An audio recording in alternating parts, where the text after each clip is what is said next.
Bike ચલાવવી એ scooter કરતા. હવે પપ્પા પાસેથી લેવી હોય અને સેકન્ડ યરમાં હજુ માંડ આવ્યા હોય, સેકન્ડ ક્લાસના ફાંફા હોય અને એમની પાસેથી અપ્રૂવ લેવા જાય, હવે કેવી રીતે લેવી? અને કોઈ દિવસે બાપને ગાંઠ્યો ન હોય, કે વાત માની ના હોય, ભણવામાં એને કંઈ પણ કહ્યું હોય તો પણ આપણે એની વાતની ઉપેક્ષા કરી હોય, એ બાપ એપ્રુવિંગ ઓથોરિટી છે, એની પાસે જવાનું છે. માને તો સમજાવી દીધી અને માએ ફાઇલ ફોરવર્ડ કરી દીધી કે પપ્પાને જ આપવી પડશે. હવે આજે એ દિવસે જે પપ્પા સાથેનું આ યુવાનનું જે વર્તન છે એ એટલું બધું અદ્ભુત નાટકીય હોય છે. પપ્પા ઓફિસથી આવી બેઠા હોય ત્યાં સુધી એક બાજુ પોતાના રૂમમાં બેસી રહીને બાપ ઇન્ક્વાયરી કરી તો કે ના દીકરો કંઈક લખે છે પણ ચોપડી લઈને બેઠો છે. બાપે તો ગાળી દીધું હતી કે કંઈક પેલું લઈને બેઠો હશે. માં કે ના ના એની કઈ એક્ઝામ્સ આવે છે એટલે હમણાં વાંચે, હમણાં જ લાઇબ્રેરીમાંથી આવ્યું. હવે ભૂમિકા રચાઈ ગઈ. બહાર આવી પપ્પા જમે છે ત્યારે સાથે જમવા બેઠો છે. બે એક વાર આમ અથાણાની બોટલ આગળ પણ ધકેલી છે બાપને માટે. પોતે વહેલો ઉઠ્યો છે, પાણી ભરીને પપ્પા પાસે મૂકી દીધું છે. પપ્પા જમીને હિંચકે બેઠા છે, પછી ધીરે ધીરે ઝૂલી રહ્યા છે ત્યારે પાસે આવીને બાપ તરત બાપ છે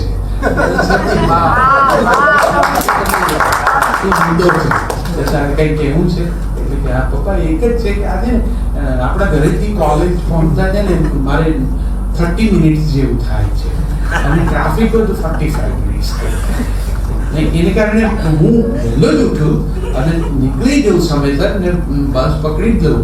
પણ થાય છે જો કોઈ વખત મોડું થાય છે તો પેલા પ્રોફેસર થોડાક અમારા એવા ટચી છે, 5 મિનિટ બાદ એ થઈ જાય ને તો અંદર ક્લાસમાં એન્ટર નથી થવા દેતા. એટલે પછી એવું અઠવાડિયામાં 2-3 વાર મારા એ લેક્ચર મિસ થઈ જાય. બાપ પેલું સહજ રીત છે, ભાઈ થોડો વહેલો ઉઠ નથી તો પપ્પા હું કરું જ કરું પણ તું સાયકલ લઈ લે. સાયકલ છે ને એ તો પણ હું ગમે એટલો વહેલો નીકળું, ટ્રાફિકના બધા બહુ પ્રોબ્લેમ હોય છે તો શું કરવું છે? એક સ્કૂટર લઈ લે પપ્પાની. મારા ફ્રેન્ડનું છે, જૂનું છે, અમે મને કહેતા હતા તાર જોતો છોકરા માટે સેકન્ડ હેન્ડ છે લઈ લે. ના પપ્પા સેકન્ડ હેન્ડ વ્હીકલ છે ને આ એનું એ નહીં ચલાવતા હોય, આપણે ખોટો ખર્ચો થશે તો નવું લઈ લે ભાઈ. હવે પપ્પા કાબુમાં છે, નવું લઈ લે સુધી આવી ગયા પણ એ બિચારા કહી રહ્યા છે સ્કૂટર લઈ લે. સ્કૂટર તો બિલો ડિગ્નિટી, સ્કૂટર કેવી રીતે બાઇક લેવાની. પછી પપ્પા એ સ્કૂટરની એવરેજ સારી નથી આવતી, સ્કૂટર ઘણી વખત રિપેરિંગમાં જ મોટા ભાગના હોય છે. એના કરતાં બાઇક લીધી હોય ને તો શું પપ્પા એવરેજ 70-80 હોય, 1 લીટર પેટ્રોલમાં વાંધો ના આવે. એક જ વખતમાં હું 2-3 વાર જઈ આવી શકું કોલેજ સુધી અને એકદમ ટાઈમસર પહોંચી જાઉં. પપ્પા સારું બહુ મોટી હોય ને તો પપ્પા હોય પણ તો બેંક લોનથી ને એમાં તેથી આવી જશે. સારું લઈ લઈએ, મને છોકરો ભણે છે, આટલું બધું ધ્યાનથી આવવા જવાની એની અગવડ દૂર થાય તો ભલે આપણે હેલ્મેટ લઈ લેજે બેટા. કે વાત તો પપ્પા એના સિવાય તું ચલાવાય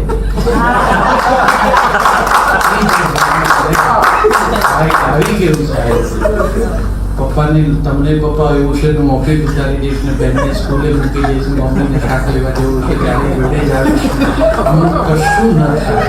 અને આ બાઇક લઈને આ છોકરો જે કોલેજ જવા નીકળે અને કોલેજ કેમ્પસમાં જે સ્પીડથી એ બાઇક એન્ટર કરે અને જે આમ આંટડું બનાવીને પલટી મારીને જોર કરે, આમ શું કરીને બ્રેક મારીને ઊભો રહે.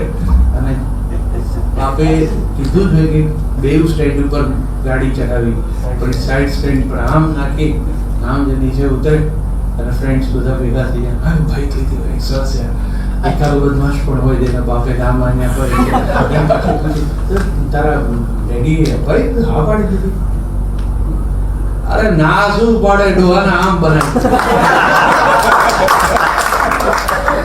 જે પિતા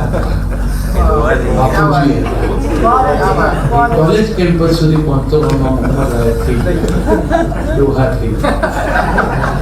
અભિવ્યક્તિ છે ને સેમ ગુજરાતી ભાષા છે, અભિવ્યક્તિ બદલાઈ. તમને ખબર જ છે કે તમારા મિત્રો આગળ તમારી જે પ્રતિભા ઉભી કરવાની છે એને માટે આ શૈલી બરોબર છે.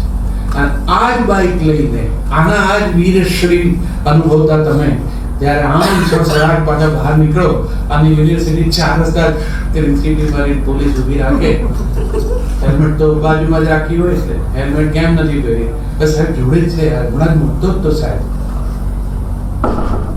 આ સાધારણ બિચારા પોલીસ હવાલદાર છે, પણ તમને ખબર છે પ્રિન્સિપાલને ન કહું પણ આગે તો સાહેબ કહેવાય.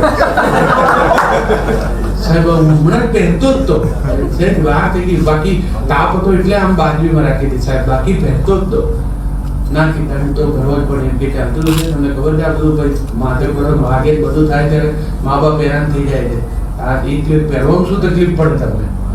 ફાધરલી ઇમોશનથી હવાલદાર વાત કરે છે, એ દરમિયાન તમે પેલું નેમ પ્લેટ વાંચી લો છો, પૃથ્વીરાજસિંહ ઝાલા, અને તમે તરત જ જય માતાજી બોલો.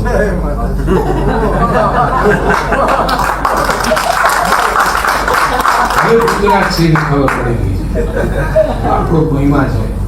જય માતાજી, ક્યાંના છો? સાહેબ હવે આ જો જનરલ નોલેજ હોય તમારી પાસે તો તમને ખબર જ હોય કે ઝાલા અટકવાવાળી દરબારો છે એ બધા કઈ બાજુ સૌથી વધુ હોય, એ બધા ઝાલાવાડ બાજુ.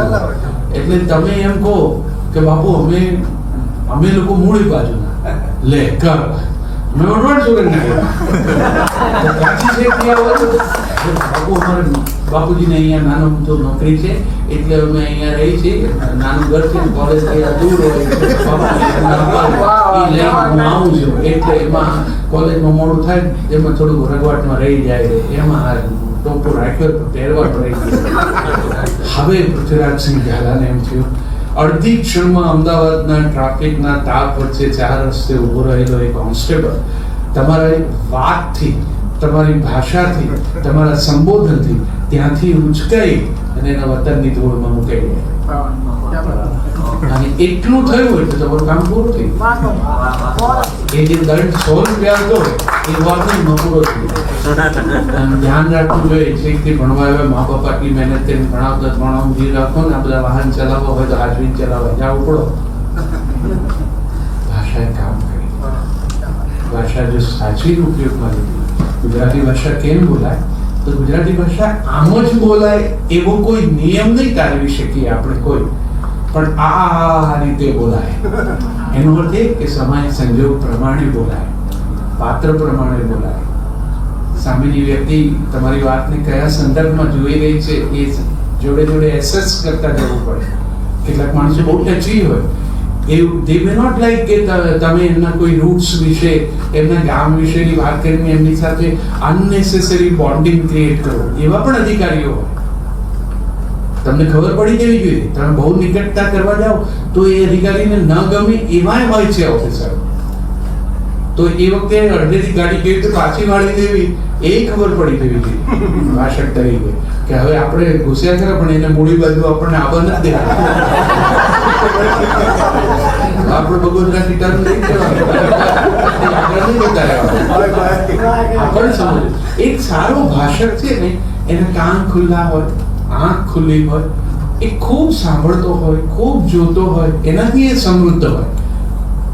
એ રીતે કામ પાડતા હોય છે. અને આપણે બધા અસંપ્રજ્ઞાત મનથી એ બધું ઝીલતા જ હોઈએ છીએ અને યોગ્ય સમયે ભાષામાંથી એ તીર કાઢતા જ હોઈએ. આ તો ભાઈઓ માટે કીધું, એવું બહેનો માટે પણ એટલું જ સત્ય છે. તમને પણ ખબર જ હોય છે કે મમ્મી પાસેથી કામ કેવી રીતે લેવું, દરેકને પોતાનું કામ કેવી રીતે કરાવવું, એ માટે ભાષાનો કેવી રીતે વિનિયોગ કરવો એની આવડત હોય જ. અને મેં કહ્યું તેમ ઉપયોગમાં તો ભાષા જ લેવાતી હોય છે. બહાર નીકળો, ફરવા જાઓ ત્યારે ઉપયોગમાં તો વસ્ત્રો જ લેવાય છે, પણ તમને ખબર છે કે ક્યારે શું પહેરવું. તમે બેસણામાં જાઓ ત્યારે રિસેપ્શનના કપડા નથી પહેરતા, તમને ગમે એટલા સારા લાગતા હોય તો પણ. રિસેપ્શનમાં જાઓ ત્યારે શોકના સંદર્ભો પ્રગટ કરતા હોય એવા કપડા નથી પહેરતા, કારણ કે તમને ખબર છે કે એ એને માટેનું સ્થળ નથી. તમે લગ્ન નિમિત્તે તૈયાર થતા હો જાત જાતના ઘરેણા વગેરે પહેરીને, એ પહેરીને કોલેજમાં નથી આવતા. તમને ખબર છે કે આ એને માટેની જગ્યા નથી. લાગે છે સરસ, ઘરેણા પણ બહુ સુંદર છે, તમારા ઉપર શોભી પણ ઉઠે છે, પણ તમે ત્યાં એને અવોઇડ કરો. આ એને માટેની જગ્યા નથી. ભાષા પણ એવી જ છે. તમને ખબર હોવી જોઈએ એ ક્યાં કેવી લાગશે તમારા મોઢે. એ રીતે એનો ઉપયોગ કરો તો એ ભાષા તમને આત્મગી હોય. તમારા બધા જ પ્રશ્નોનો ઉકેલ લાવી શકવાનું સામર્થ્ય ભાષા પાસે છે.